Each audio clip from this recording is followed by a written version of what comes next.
He had a way of testing my limits. It was never anything brusque, but rather a calculated provocation, delivered with an almost elegant precision. Over the years, we had created a silent game, filled with codes no one else could decipher. Between conversations in low light and encounters where the world seemed to melt away, there was always a new detail designed to provoke me. At times, he would lean close to my ear, his deep voice mingling with my own breath, and say, "Have you ever thought about another man touching you with my permission?" I would react with a muffled laugh, biting the corner of my lip in a way that feigned refusal without truly refusing at all.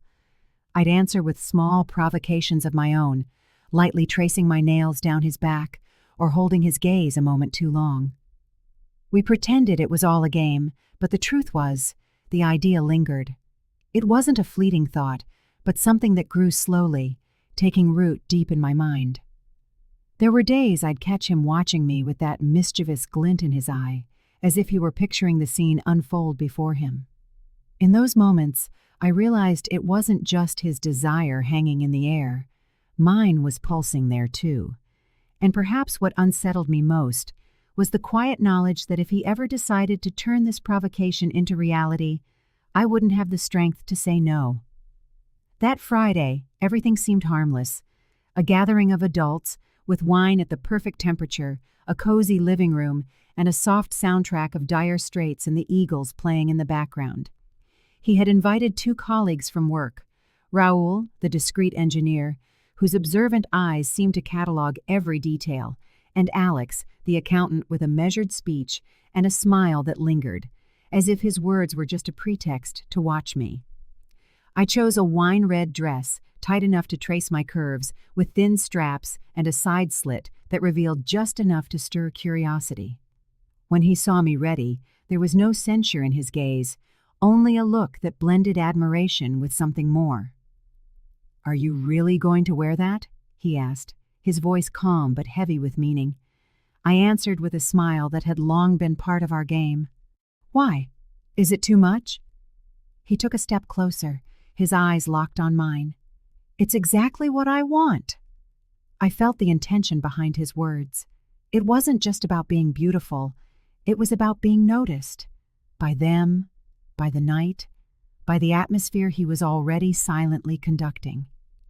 As I put on my earrings in front of the mirror, I saw the reflection of his smile, the same one that had been the prelude to so many intense nights. And I understood. This wasn't going to be a simple evening among friends. It was the beginning of something that had been set in motion long before the first sip of wine. Dinner progressed at a slow pace, as if time itself had decided to stretch out for the evening. Conversations ebbed and flowed, but the glances, they were another story entirely. Alex made no effort to hide the way his eyes traveled over me. He gave direct compliments about my dress, my hair, about how my presence changed the room's energy. Raoul, on the other hand, spoke little but saw everything. His gaze had the precision of someone cataloging a scene to revisit later in minute detail. What surprised me most wasn't them, but my husband. He showed not the slightest hint of discomfort. On the contrary, there was something alive, almost brilliant in his eyes, as if he were relishing every second of the interaction. As I stood to pour more wine, Alex's hand gently touched mine. It was a brief gesture, but heavy with intent. Before I could pull back or play it off, my husband commented in a light tone, as if sharing a casual memory. "She loves it when someone compliments her perfume. She always puts it on her wrist to draw attention." My heart hammered against my ribs. That sentence wasn't innocent. It was a code, a clear signal known only to the 2 of us. I felt a heat rise through my body, not from the touch, but from what it signified. From that moment on, the night was no longer governed by chance. The door, once closed, was now ajar. And I knew exactly what could happen if no one decided to shut it. The room felt warmer, not because of the thermostat, but because of the climate spreading between us. Laughter came more easily. The wine seemed to grow stronger with each sip, and the conversations were now charged with small sparks that hadn't been there before. Alex's gaze remained steady, almost constant, as if he wanted to measure my every reaction. Raoul, in contrast, maintained the posture of someone calculating the perfect moment to act, observing more than he spoke. My husband, however, was the most intriguing part of the scene. Seated comfortably, he wore a restrained smile, attentive to every exchanged glance, every disguised advance. He wasn't controlling the situation with words, but with his presence, a maestro conducting an invisible orchestra. I got up to get dessert. The kitchen was dimly lit, its silence a stark contrast to the low murmur of the living room. It was in that interval that Alex entered unannounced. I felt his approach before I saw him. He stopped behind me, and when I turned, his body was just inches from mine. He pressed me lightly against the counter, just enough to feel his intention, but not enough to seem inappropriate to an outside eye. His voice was low, almost a whisper. He would let it happen, because if he does, I won't be able to resist any longer. The air seemed to stand still for a moment. I said nothing, just held his gaze. And in that heavy, intense silence, he understood the answer my lips didn't need to speak. We returned to the living room as if nothing had happened. The conversation continued, but the air felt denser, as though everyone sensed that something had definitively shifted. It was no longer a game of suppositions. Now, everyone knew the tension was real. Raoul, ever controlled, was the first to act. He picked up the wine bottle with a natural air and refilled my glass. His firm hands brushed against mine in a brief but deliberate touch. He looked me in the eyes and said, with the calm of someone who knows exactly what he's insinuating, "There's something very permissive about this house." My husband smiled, leaning back comfortably on the sofa, glass in hand. His voice came out smooth, yet loaded with meaning. "Permission is an act of trust, Raoul, and trust is an aphrodisiac." The sentence echoed inside me. I felt my legs tremble slightly, a tremor I disguised by adjusting my dress. It wasn't just the alcohol. It was the way he, my own husband, was laying the cards on the table without fear. The music changed, and the opening chords of Chris Isaak's Wicked Game filled the room. The lights were lower now, and the space felt smaller, more intimate. The air carried an intoxicating mixture. The sweet aroma of wine, the woody scent of the leather sofa, and that indefinable smell that arises when anticipation takes over. It was then I realized. The inevitable was no longer a question of if, but only of when. It was my husband who broke the last vestige of formality. He slowly took his phone from his pocket, pressed the button to darken the screen, and placed it on the table. Then, he looked at me with the kind of calm that only exists in someone who is in complete control. "If you want to stop, say it now." The question hung in the air, a final chance to retreat. But there was no retreat left in me. I remained silent, and my silence was my answer. I rose slowly, feeling all eyes follow me. I walked to the center of the room and, without hesitation, settled into the space between Raoul and Alex. I crossed my legs, a natural but calculated gesture, one pointing toward each of them, as if offering two separate paths. Raoul let his knee press against mine, a subtle touch, almost imperceptible from a distance, but enough to light a signal. Alex, for his part, leaned in slightly and ran his fingers through my hair, tucking a stray strand behind my ear, as if it were a casual gesture. My husband remained motionless on the sofa, observing with an intensity I could feel without even looking at him. There was something electric in the air. Our breaths were slower, heavier, as if we were all synchronized to the same rhythm. It was there, in that silent and charged instant, that the first barrier was broken. There was no rush, only light touches, hungry gazes, and the certainty that nothing could ever go back to the way it was. Alex was the first to close the space that still separated us.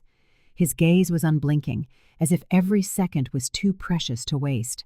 The tips of his fingers touched my thigh, just above the knee, in a gesture so slow it seemed to be measuring the path. The fabric of my dress slid aside, leaving my skin exposed to his gradual touch.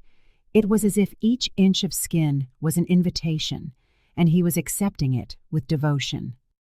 Raoul, still beside me, watched like someone appraising a rare work of art, studying my every reaction. When he reached for the nape of my neck, I felt a controlled firmness as he gathered my hair, tilting my head back and forcing my chin upward. My throat was exposed, vulnerable, like a secret being offered up. A wave of heat traveled down my spine, and my breath hitched in small, broken pauses. Behind this scene, my husband remained seated, but he was not passive.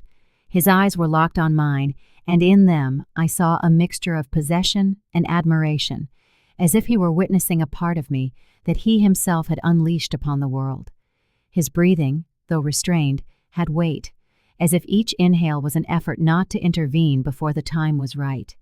I felt the fabric of my dress pressing against my breasts, and beneath it, my skin reacted to the cool air and the rising heat of the situation. It was a delicious contrast that made my entire body respond. In that instant, I realized I was no longer just present in the room.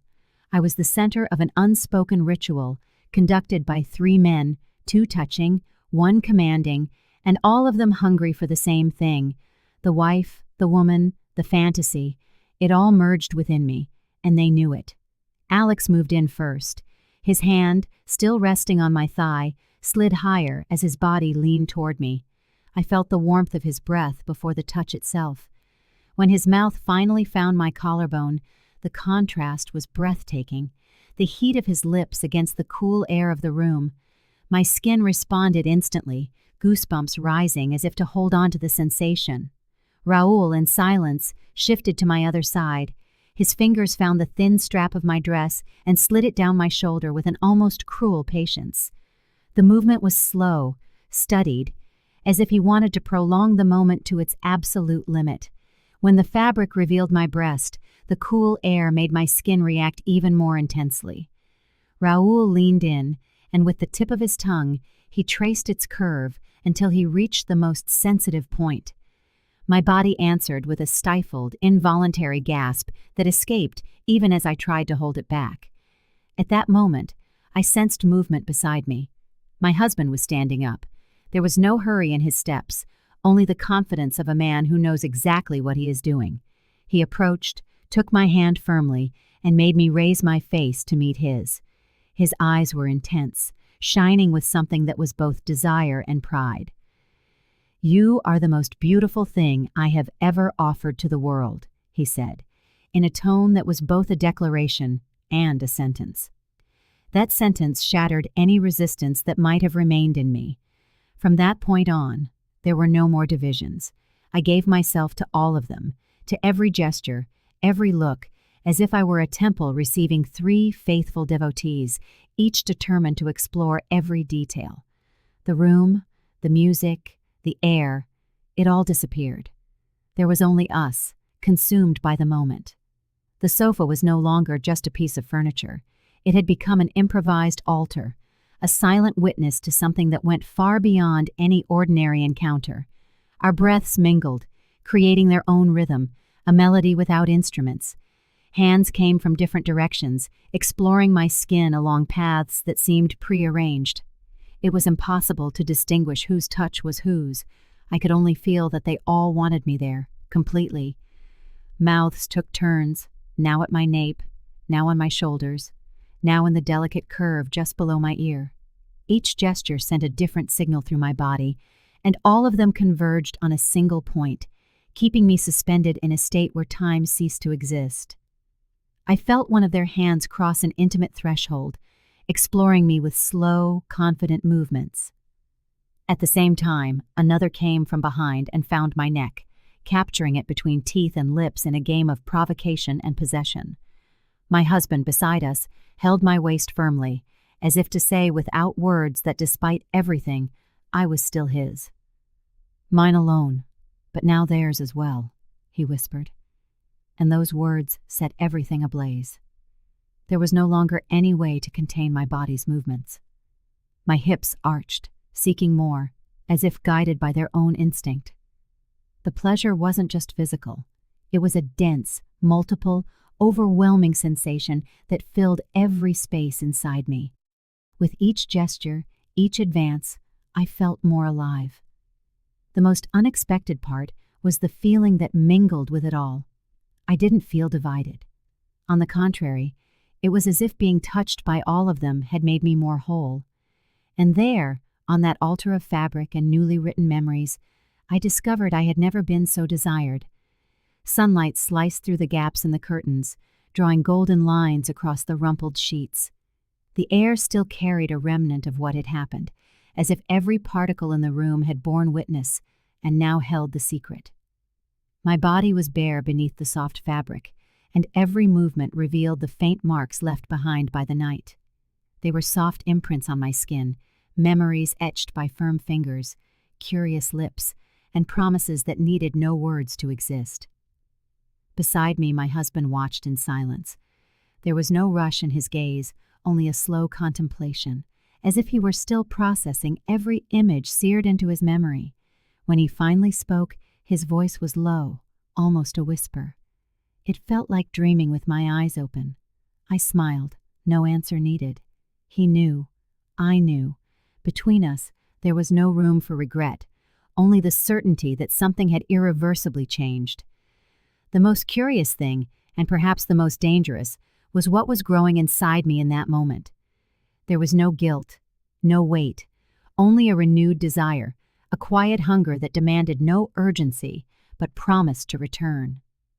I closed my eyes for a second, breathing deep, feeling the mix of exhaustion and vitality. That morning, I realized the marks on my skin weren't just memories of the night before. They were signs that from now on, there was no going back. The kitchen was steeped in a different kind of silence. Not awkwardness, but a dense calm, heavy with what had happened just hours before. The smell of fresh coffee mingled with the faint aroma of wine still hanging in the air, as if the night had left its own invisible mark on the room. Raoul and Alex had already left, departing early. Each took with them a knowing glance, a brief smile, as if carrying a precious secret that would never be spoken aloud. The sound of the door closing was the final break before the quiet settled completely. My husband prepared 2 cups, placing one in front of me. He sat but didn't begin to drink. Instead, his hand slid beneath the table, his touch slow and firm against mine. His eyes were locked on mine when he asked, "Do you regret it?" I took a deep breath, holding his gaze. I shook my head slowly. No, because there was no way to go back. The line had been crossed, not on impulse, but with full awareness. It was like tasting a forbidden fruit and discovering that its flavor was not just sweet, but addictive. As we drank our coffee, I realized something in me had changed for good. I wasn't just the woman I had been before. Now, there was another version of me, bolder, more awake. And from the way he looked at me, I knew he didn't just accept this new woman. He adored her. He finished his coffee before I did, as he always did. He rose in silence, walked across the kitchen, and stopped behind me. I felt his presence before his touch, that quiet, steady warmth that enveloped me without haste. His lips touched the nape of my neck with a kiss that wasn't just affection. There was a promise in it. "If you want to do it again," he murmured, "just say the word." The words entered me like a spark. A shiver traced a slow path down my spine, dissolving into the heat that was building inside. It wasn't just an invitation. It was a key left in my hand, opening a door to something that had no name, no defined borders. I knew that last night hadn't been an endpoint. On the contrary, it was the first page of a chapter we were both willing to write, without rush, but also without fear. We might not have known where this would lead us, but the uncertainty was part of the desire. He pulled away, grabbed his coat, and gave me one last look over his shoulder. There was no urgency in it, only the certainty that he would bring it up again, or that he would let me be the one to bring it up. And inside me, something had already answered. Yes. He gave me to them, and yet I was more his than ever. The body was divided, but the pleasure was whole. And I want more.